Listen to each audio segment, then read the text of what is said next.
The lion is the true king of the land, but it too can be killed by hyenas. The eagle can be considered the king of the air, but at night it's absolutely defenseless against owls. And if we talk about the underwater world, it seems that orcas simply have no equal here. But this is not entirely true. Today, you'll learn why orcas need a whale's tongue, why they use other animals to play, how they storm the shores, and who has a chance to kill the king of the oceans after all. Let's go. I don't think I need to explain what orcas are. They're huge, black and white, predatory, just devilishly smart. No kidding. To understand how powerful orcas are as hunters, it's enough to say that they have a thoughtful plan for each hunt, depending on what exactly is the future dinner. Orcas, and they almost always hunt in groups, choose a certain strategy. For example, they need to disorient a shark to eat it. For a school of small fish, something like a carousel of air bubbles will do, and when it comes to whales, it's better to see with your own eyes. The attack follows a brutal but working scheme. Orcas take turns ramming, biting, and pulling the whale by the pectoral fins, and as a rule, exhaust their prey. Even despite the size difference, one gets tired of such a thing. Imagine being bitten by several medium-sized dogs at the same time. And then they also try to drown you. Yes, orcas block the whale's breathing hole, and after a chase that can last for hours, the exhausted giant drowns. And then the final strike.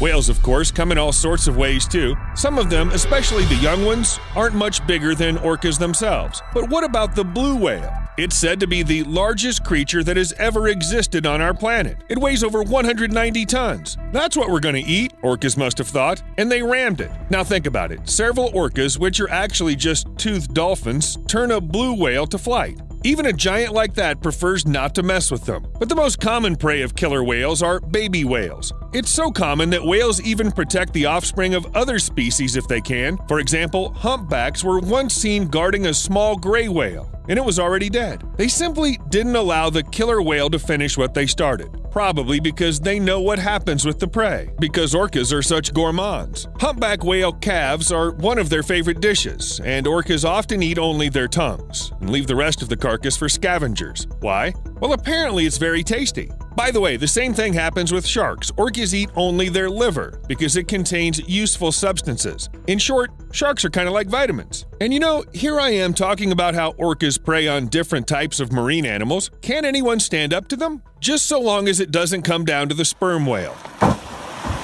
Orcas hunt females and calves of this species, but try to stay away from the males. The heavy and powerful tail of the sperm whale has the potential to deliver fatal blows. The exact force of such blows is unknown, but an adult sperm whale weighs about 90 tons. That's about 10 times the size of a classic Routemaster double-decker bus. Orcas wouldn't stand a chance if the sperm whale were a little more aggressive and smarter. Most whales are huge, but they're not really very intelligent. Apparently, all that they have are their tails. What if that same sperm whale was as smart as a human? Hey you! Yep, on the other side of the screen. What would you do if you were a sperm whale suddenly attacked by an orca? Surely you'd turn around faster and hit it with the tail. Or maybe you could use your teeth. Each of them weigh 2.2 pounds. It'd be nice to start using them. Another predator that can fight orcas back is the great white shark. You know, the creepy one with the killer eye? Orcas are considered the only natural enemies of great white sharks, and if the shark manages to bite first, the rows of razor-sharp teeth can pierce even the thickest skin. I think it's the species that can win this fight if it attacks first. If not, a special hunting strategy will come into play, as I've already mentioned. The killer whale pushes the shark to the surface with its broad tail, then stuns it. Then the killer whale, as if having some knowledge of shark biology, flips the prey, disorients it, and paralyzes it. Bon appetit! So who can beat an orca anyway? I thought of stingrays, but they're just part of the menu. Sea crocodiles have incredible biting power and a thick skin that no killer whale would bite through, but the jaws don't open wide enough to bite off anything important. Maybe you have some ideas. Write them in the comments and we'll be sure to read them. As I said before, orcas have many well-honed hunting techniques that they use depending on their prey, the landscape, maybe depending on their mood too, or they check their horoscope. One technique in particular struck me. Watch the hands, or fins. Seals often get out of the water on the ice floes to take a break. Nothing threatens them there, which means they can safely chill while bobbing on the waves. The orca is too heavy to climb on the ice floe and eat a seal, but it can always call its bros. Several predators line up, accelerate, then break right in front of the ice floe, creating a wave that just washes the prey away. Jetzt gehen sie hoch und ja, zack. All the orcas have to do is catch it in the water. There's nothing difficult here. They do it all the time. Sometimes, however, the prey manages to climb back onto the ice, and then the huge wave attack is repeated. Again and again and again. No one's in a rush here, you know. Oh, jetzt. Oh. As you've probably figured out by now, orcas are intelligent, ruthless predators that… What's that? Oh, another one? Maybe it means something. Yes. In addition to their other qualities, orcas are known for their rather strange playfulness. They play like real psychos.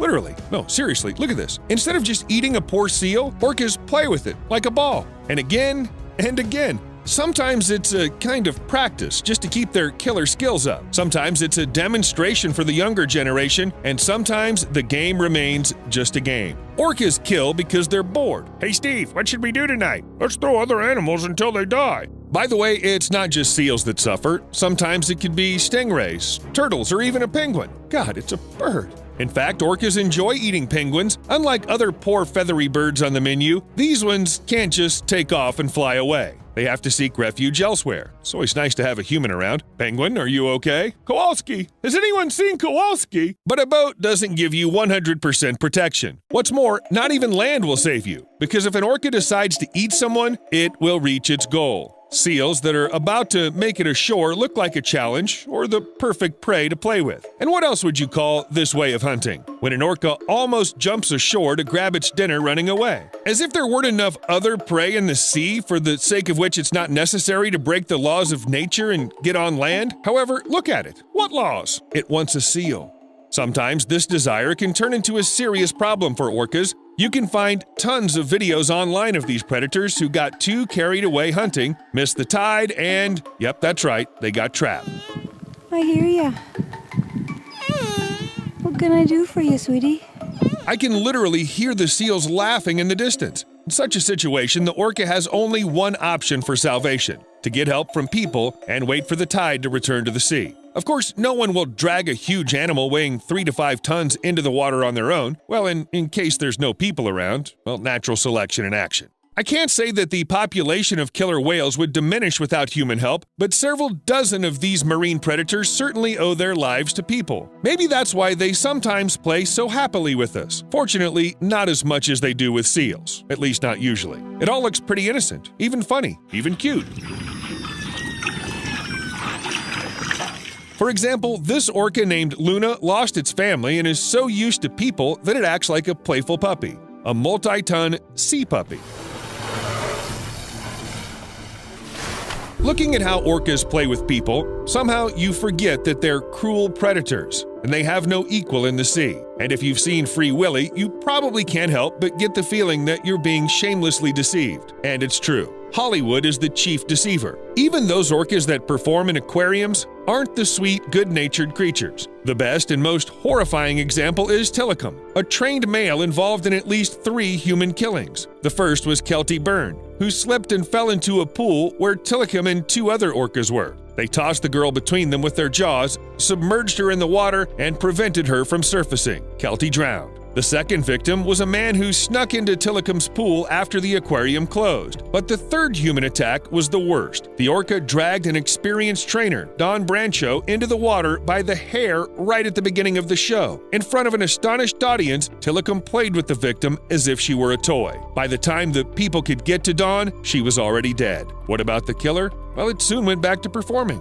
Don't let the money go to waste. The most recent tragedy occurred at SeaWorld Orlando amusement park, but orcas aren't only kept there. I think they're at every SeaWorld aquarium, and they don't seem to forget their wild habits anywhere. They're predators that have no equal in the ocean. They're strong and intelligent. Why not hunt in the middle of a pool? So at SeaWorld San Diego, orcas don't just attack when they see something edible in front of them, they use bait to get the birds to come closer, and they do so quite deliberately, tossing pieces of, what is that, a fish? So pieces of fish closer, and then they wait, and it works. Orcas probably hunt birds just for the sake of hunting. They're playing. But maybe from Tillicum's perspective, all the victims were part of the game too. I'd prefer to stay as far away from orcas as possible, especially if they're kept in captivity and already too used to humans. What if to them we're just skinny, hairy seals?